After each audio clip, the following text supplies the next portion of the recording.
Hey yo, what up? It's your girl Bewitched Faun coming in with the third episode of Faun's Horror Corner.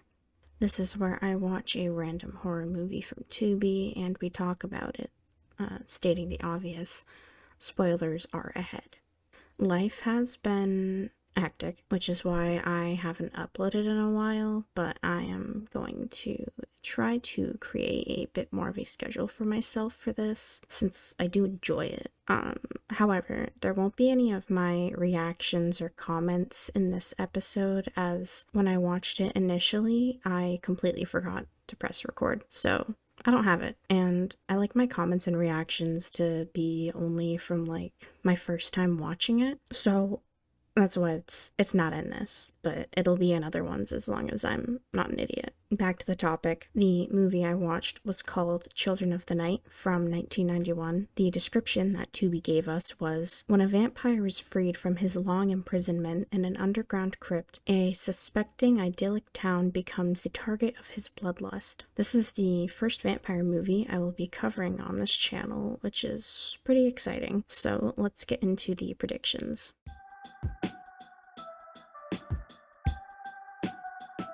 This segment, as one could guess, is where I make predictions about the movie, generally targeting tropes towards its horror subgenre, this one being vampire. So I went heavy with the vampire tropes. Number 1, he falls in love with a human girl. Many older vampire movies stick with the idea of the ancient vampire falling for modern girl, so I'm expecting that with this one. Number 2, he has a dramatic cape. Capes are pretty damn affiliated with vampires, at least in, my gremlin brain. Number 3, he hisses before fleeing. Number 4, rises out of coffin at a 90-degree angle. Number 5, he's mad rich. I mean, he's had to have learned something with eternal life, right? Number 6, he transforms into a bat. Number 7, breaks into a woman's bedroom. Of course he would. Vampires are basically predators.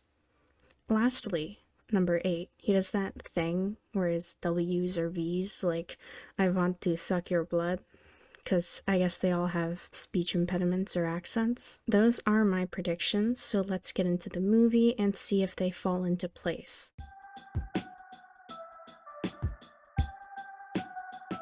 Before getting into it though, there are scenes with flashing lights, so trigger warning ahead if you are sensitive to that. I will try to be vigilant in stating when a scene is about to have flashing lights and when it ends, but still a heads up if you are sensitive to that. The first shot tells us about the town Alberg, in a mystery state in the USA, supposedly a peaceful and unassuming township nestled in quiet woods. And then the Jesus Mobile comes into view, preaching to the town about how they'll all be going to hell unless they accept his holy word. Can't forget about the child looking at booby mags either. In walks the town doctor, where all I can stare at from this unflattering angle is this poor man's fupa. He walks up to a man to tell him that Mrs. Elquist had an aneurysm that popped like a melon due to the Jesus Mobile driving by. A jarring flash over to the town drunk Maddie, but hold on there, buddy, because the doctor's getting sued. They continue to feud as Maddie walks in front of the Jesus Mobile and gets clipped, and he is distraught because they made him spill his wine. Party foul. A kind officer helps him up, which I appreciate. Now we meet Lucy and her grandma, who she lives with. Lucy is meeting up with her cousin.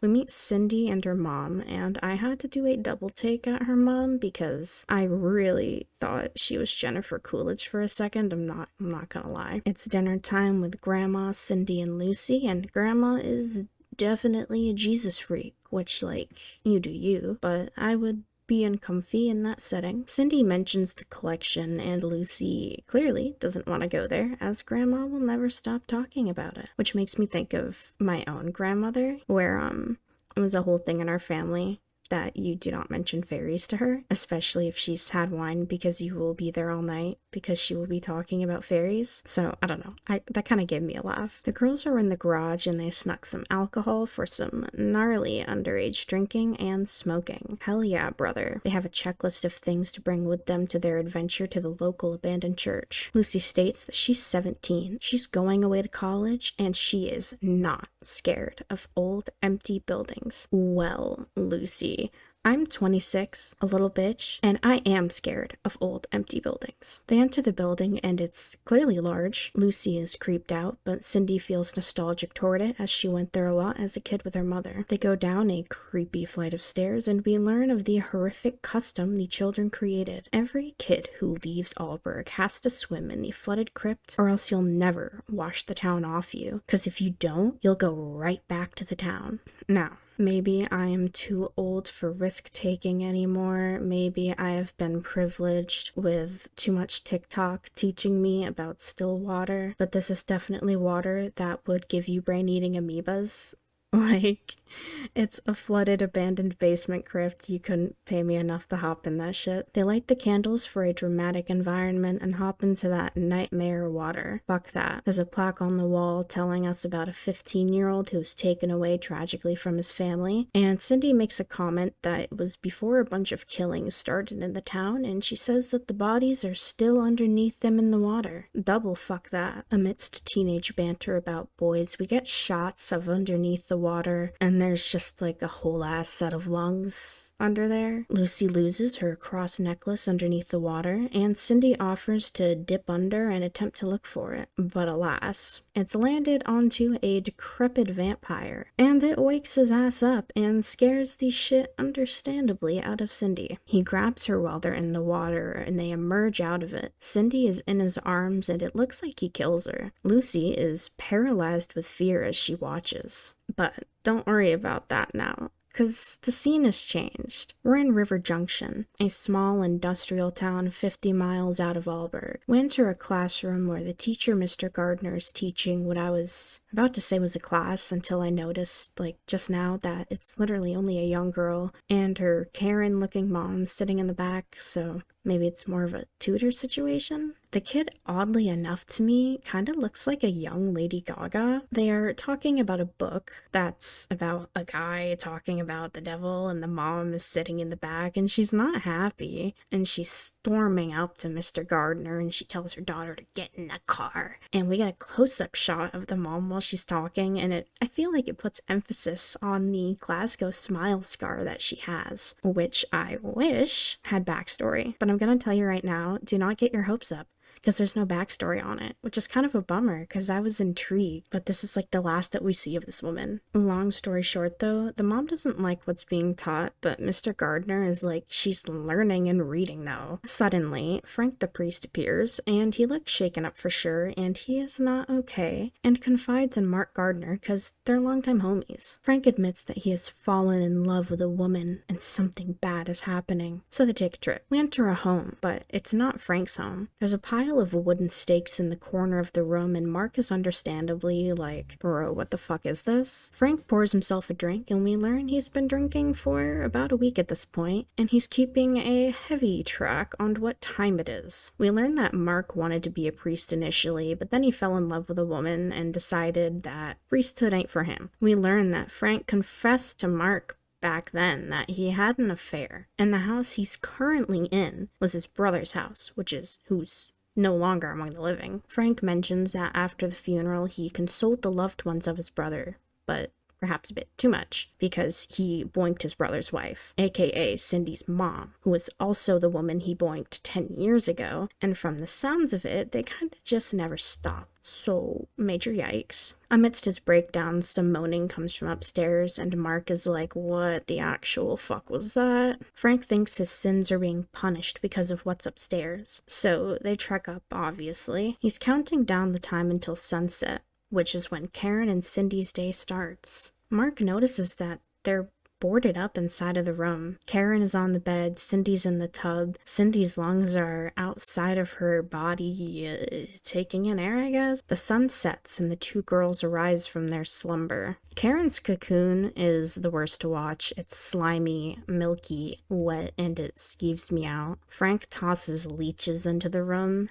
and Karen's looking rough. Cindy is mowing down on the leeches, though, yummy yummy. But Karen is extra. She sucks the blood out of her daughter, which is a choice. Mark needs a drink after that one. Mark is understandably confused as to what the hell is happening, and Frank is like, Vampires, duh. He found them 3 days ago after they returned home from visiting Lucy's, and when he calls Lucy's house, all that can be heard is strange panting, and that's it. Mark insists that they should go to the hospital, and Frank is like, bro, they're vampires, what's a hospital gonna do? Which is kind of a good point. Frank makes a plan though. He's gonna stay here and take care of Karen and Cindy. Mark is gonna go to Lucy and her grandmother and check on them. He says that they need to find the source of the vampire issue so they can end it. So Mark goes off to Alberg with a bunch of stakes. As he's driving though, we notice the town is in pretty bad shape, which isn't a good sign. He pulls up to their house and knocks. Her grandmother answers, and Mark gets scolded for visiting so late. But it's alright, he got invited in. There's loud music being played from Lucy's room, presumably. As her grandmother does, she's giving Mark food, and they're chatting. She tells him, yeah, Karen and Cindy for sure need some help, but also some good food. Grandma says that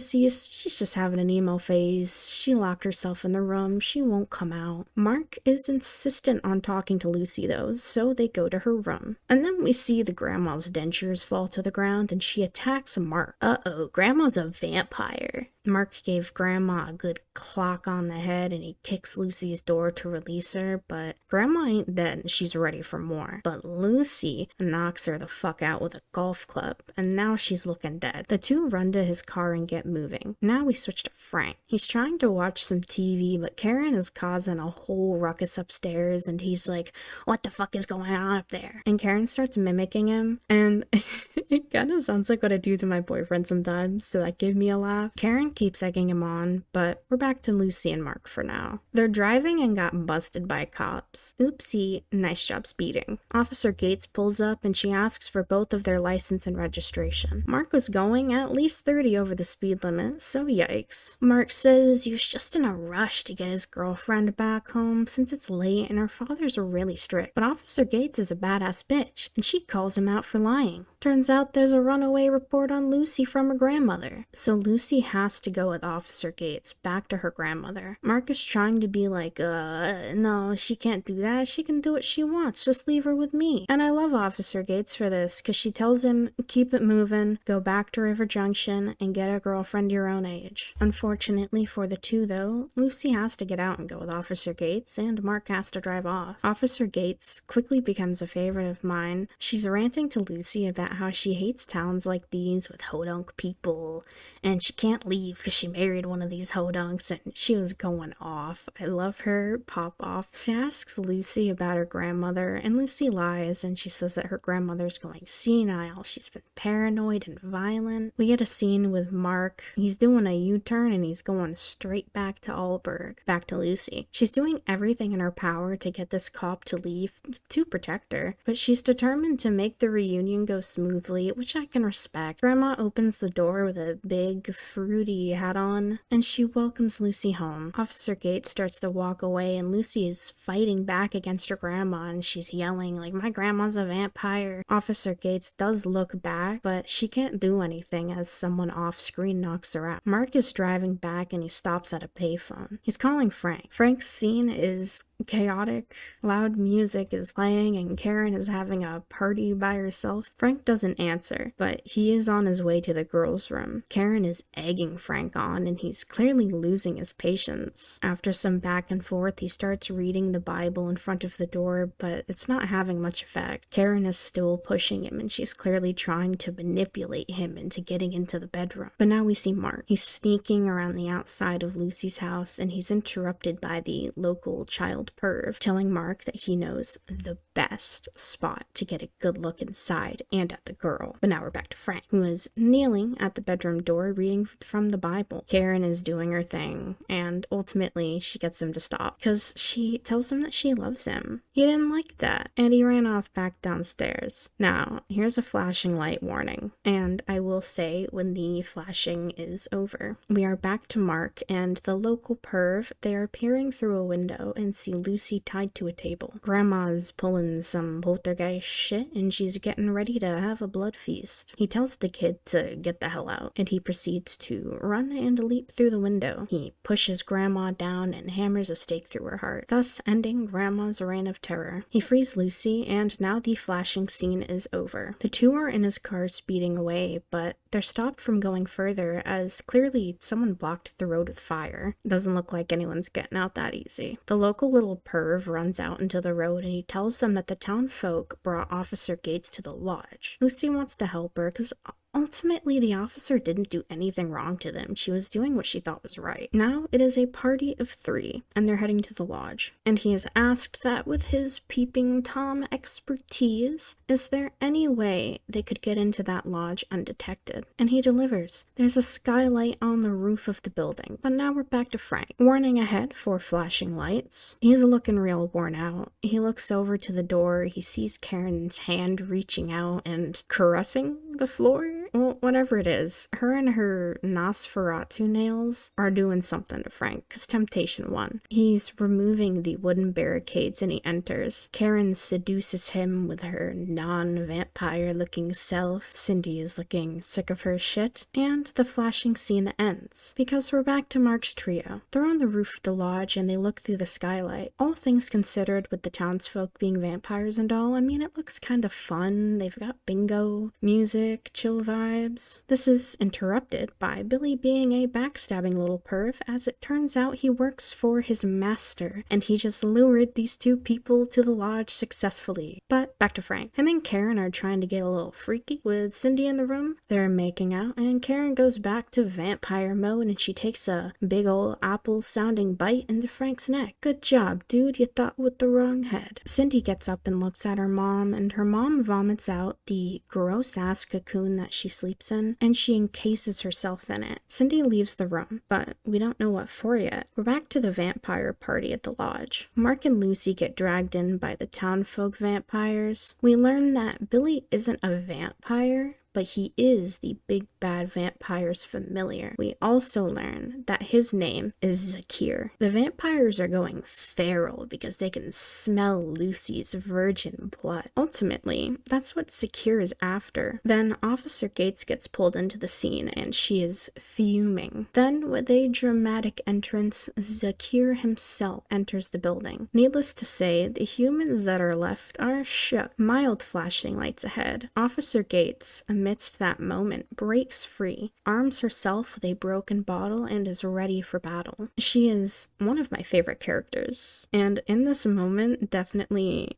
cements her there. She is a badass bitch through and through. She stabs the bottle into Zakir, and unfortunately, he cuts her throat with his Nosferatu nails. But the chaos of it all allows time for Mark and Lucy to break free and escape. Flashing lights are over now. The little familiar perv is chasing after the 2 of them, but Mark came prepared. He turns around with a stake in prime position and Billy runs right into it. His snitching and pervy days are over. Mark loses track of Lucy and she comes upon a freaky scene where 2 vampires are like boinking inside of a vampire goo cocoon, and it's kinda grody, but also Zakir is lurking behind her as she watches. But the Jesus Mobile is being piloted by an unknown driver, just in time too, because the 2 vampires were hoping for a threesome. Mark catches up, but hold on. The Jesus Mobile is here, and it scares away Zakir, and it's Maddie the town drunk driving. He picks up Mark and Lucy and he's on a joyride having a fun time. Maddie is driving them to the old lumber mill in town, hoping no one else will be there and that they can hide out there for the night. Maddie says that he thinks he's safe from the vampires because he's old and very full of liquor, and I adore him completely. We learn that Maddie was chill with Officer Gates because she was one of the few townsfolk who was really ever nice to him, and he unfortunately knows about her passing at the lodge. Lucy asks him if he knows anything about the old church and mentions that something came out of the water, and the whole thing with Cindy and her mom being vampires. Turns out Maddie has a story, and I'm gonna try to shorten it for the sake of the video, but I do love some backstory. Basically, a strange priest from Europe moved into town and was playing weird games with the local kids, so the townsfolk aimed to handle it, but he was ahead of the game, and he offed himself and some of the kids in the basement of the crypt. The town decided to flood the crypt and just leave the bodies there since no one wanted to go near his body. Maddie was on the job to flood the crypt, and he was probably the only person who had to actually see the bodies. The story time is interrupted by a sound of an intruder though. Something is moving fast, seemingly on the roof, but it goes silent. Flashing lights ahead. Suddenly a vampire busts through the floor in front of Lucy and grabs her, but Maddie and Mark are quick on their feet, and Mark gets a stake ready and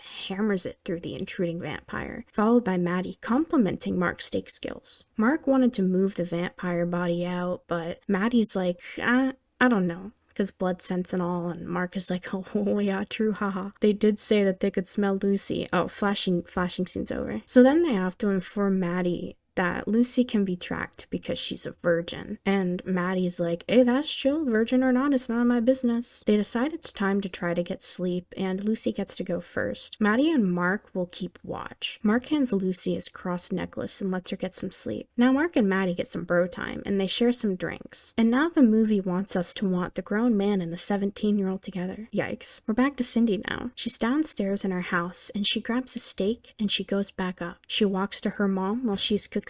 Frank is in bad shape next to her, and Cindy stakes her mom through the heart, and she's like screaming. Then a shaken Frank asks Cindy if her mom is okay. Like, yeah, buddy, she's doing great. Then Cindy leaves the house. Lucy is having bad dreams of Zakir chanting her name, but then she wakes up to Cindy outside of the lumber mill calling for Lucy. They have a chat, and Cindy says that being a vampire fucking sucks, but she has a plan for just the two of them. Maddie and Mark can't know. The plan is to go back to the church, free the children, destroy his hiding place, and I quote, kill that asshole. In theory, killing Zakir should free the town folk from the curse. Maddie and Mark wake to find Lucy is gone. Mark is losing his shit, but Maddie is like, dude, chill, she left on her own. Because if she didn't, then we'd have been vampire food, clearly. Maddie, paying more attention than Mark did to details, says that she obviously went to the church where it all started because she was talking about it earlier in the night. Duh. Now we switch to the girls in the church. Cindy says the children aren't actually dead. They're alive, just dormant. Zakir uses them to feed like Cindy's mother was doing to her. Now the girls are ready to fuck up his plans, and they go back into the gross, scary water. Maddie is making alterations to the Jesus mobile. He puts the big cross that was on the top in the front of the vehicle, so it's like a big stake, I guess. And it's kind of iconic.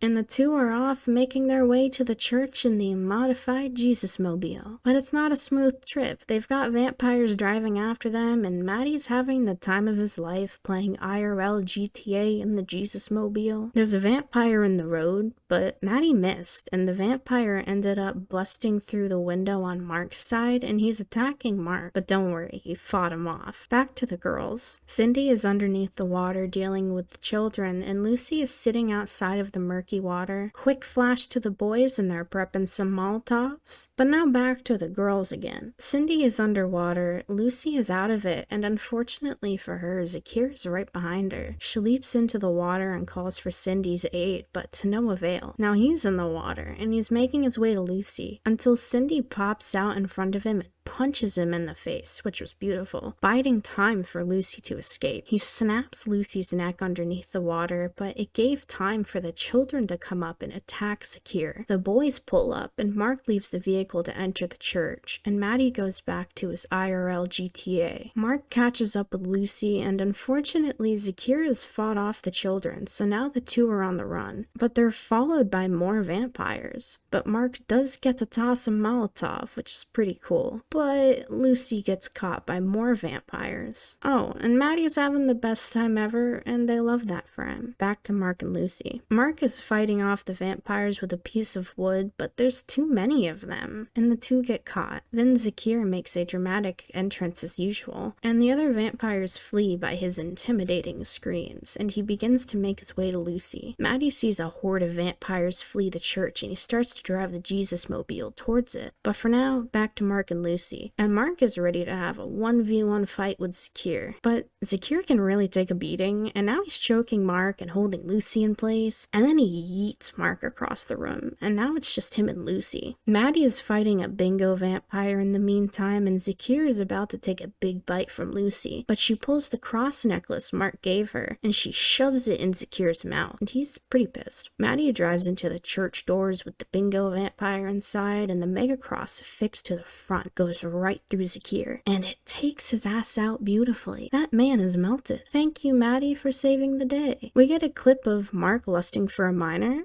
which is wild. We get to see the children leave the church, however, as they're now free, which is wholesome. We get to see the town adjust back to life after the vampire fiasco, and they seem to have no recollection of the vampire shenanigans they had, but a scene of Maddie in a nice suit walking up and chatting with the townsfolk about fixing the town and getting new people in. Everything's back to normal as it can be. We get a wholesome shot of Maddie waving Mark and Lucy off, and the two walk away, and that's the movie. Let's get into my final thoughts. Okay, I had a lot of fun watching this. I love cheesy, fun, older movies, and this was a blast. I loved Officer Gates and Maddie so much that it made me want to make another aspect for the series, which is the Character Hall of Fame. Whereas I watch things, when I get characters that I absolutely adore, then they get added to it because they stood out a lot to me.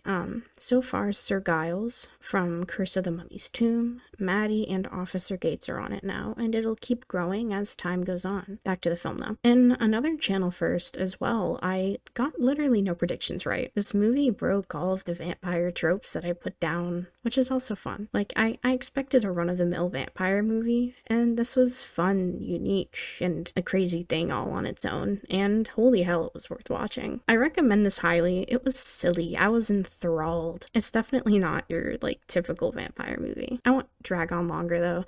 Thank you for watching if you stuck around. This was a blast, and I'm gonna try to stay more consistent making these. I'll drop my social media down below. YouTube, however, is what I'm really the most active on anymore. Like, comment, subscribe if you want. I can't tell you what to do, and stay safe and spooky, y'all.